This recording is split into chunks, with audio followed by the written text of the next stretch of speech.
নমস্কার বন্ধুরা, আজ আমরা জানব এমন এক দেবতার গল্প যিনি জন্ম নেননি, তবুও যার হাজারো জন্ম কথা ছড়িয়ে আছে বিভিন্ন পুরাণে। তিনি মৃত্যুর ঊর্ধ্বে, তিনি সময়ের সীমানার বাইরে, তিনি নিজেই সৃষ্টি, পালন ও সংহারের প্রতীক। হ্যাঁ, আমরা কথা বলছি ভগবান শিবের। এই ভিডিওতে আপনি জানবেন ভগবান শিবের জন্ম সংক্রান্ত বিভিন্ন পুরাণের কাহিনী। কাদের থেকে সৃষ্টি হয়েছেন তিনি, আদ্যশক্তি, বিষ্ণু নাকি অন্য কেউ? কেন তাকে বলা হয় স্বয়ংভূ? আর শেষ অংশে থাকবে একটি বিশেষ উপসংহার, যা আপনার দৃষ্টিভঙ্গিকেই বদলে দিতে পারে। চলুন শুরু করি আজকের এই রোমাঞ্চকর যাত্রা।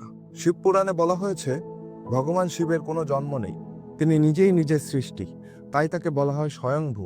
তিনি ছিলেন, আছেন এবং থাকবেন সময়ের আগে এবং পরে।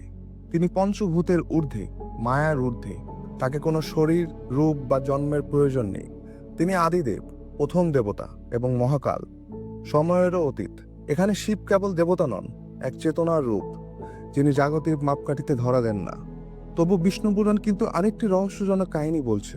সেখানে বলা হয়েছে ভগবান বিষ্ণুর কপাল থেকে এক তেজরশ্মি নির্গত হয়, আর সেই তেজ থেকেই জন্ম নেন শিব। এই তত্ত্ব অনুযায়ী বিষ্ণু সৃষ্টি করেছেন শিবকে, আর ব্রহ্মা সৃষ্টি হয়েছে বিষ্ণুর নাভিতে জন্ম নেওয়া পদ্ম থেকে। কিন্তু আবার শিবপুরাণ বলে শিবের হাঁটু থেকে বিষ্ণুর জন্ম। তাহলে বন্ধুরা, প্রশ্ন হলো, আসল কাহিনী কোনটি? উত্তরটা খুব গভীর। পুরাণগুলি প্রতীকধর্মী। আসলে কে কাকে সৃষ্টি করেছেন সেটা মুখ্য নয়, তারা সবাই এক পরম শক্তির তিনটি রূপ। এই তত্ত্ব গভীর হয় একটি বিখ্যাত ঘটনা দিয়ে। একদিন বিষ্ণু ও ব্রহ্মার মধ্যে বিতর্ক শুরু হয়, কে শ্রেষ্ঠ, কে কার আগে। ঠিক সেই সময় আকাশ ভেদে এক অগ্নিস্তম্ভ আবির্ভূত হয়, যার না কোনো শুরু আছে, না কোনো শেষ। এক অদৃশ্য কণ্ঠস্বর ঘোষণা করে যে এই স্তম্ভের শেষ খুঁজে পাবে তিনিই সর্বশ্রেষ্ঠ শক্তি। ব্রহ্মা উপরের দিকে পাখির রূপে উড়ে যান, আর বিষ্ণু বরাহ রূপে নিচের দিকে খুঁজতে থাকেন। দুজনেই ব্যর্থ হন। ঠিক তখনই অগ্নিস্তম্ভের মধ্য থেকে আবির্ভূত হন শিব। এই কাহিনী আমাদের বলে তিনিই সর্বশ্রেষ্ঠ শক্তি, তার শুরু নেই, শেষ নেই, তিনি নিজেই পরমেশ্বর। আরেক পুরাণ কথা অনুযায়ী বিশ্বব্রহ্মাণ্ড যখন জলে ডুবে গিয়েছিল, তখন একমাত্র বিষ্ণুই ছিলেন জলের উপর শয়ান। তার নাভি থেকে জন্ম নেয় ব্রহ্মা। ব্রহ্মা যখন সৃষ্টি চিন্তা করছেন, তখন আবির্ভূত হন শিব। কিন্তু ব্রহ্মা শিবকে চিনতে পারেন না, তাকে অস্বীকার করেন। শিব অন্তর্হিত হয়ে যান। পরে বিষ্ণু স্মরণ করিয়ে দেন শিবের মহিমা। ব্রহ্মা অনুতপ্ত হয়ে প্রার্থনা করেন শিব যেন তার পুত্র রূপে জন্মগ্রহণ করেন। শিব তার প্রার্থনা মেনে নেন এবং এক শিশুরূপে আবির্ভূত হন। শিশুটি তখন কান্না করছিল। ব্রহ্মা জিজ্ঞেস করেন, তোমার নাম কি? কিন্তু শিশুটি কান্না করেই যাচ্ছিল। তখন ব্রহ্মা তার নাম রাখেন রুদ্র, অর্থাৎ যিনি কাঁদেন। তবুও শিশুটি চুপ করছিল না। তখন ব্রহ্মা একে একে তার 108টি নাম রাখেন, যেমন রুদ্র, উগ্র, ভব, পশুপতি, ঈশান, মহাদেব। সবচেয়ে বিশদ ও গভীর ব্যাখ্যা আমরা পাই দেবী পুরাণে। এখানে বলা হয়েছে ব্রহ্মা, বিষ্ণু ও শিব তিনজনেই জন্মেছেন মা দুর্গার ইচ্ছায়।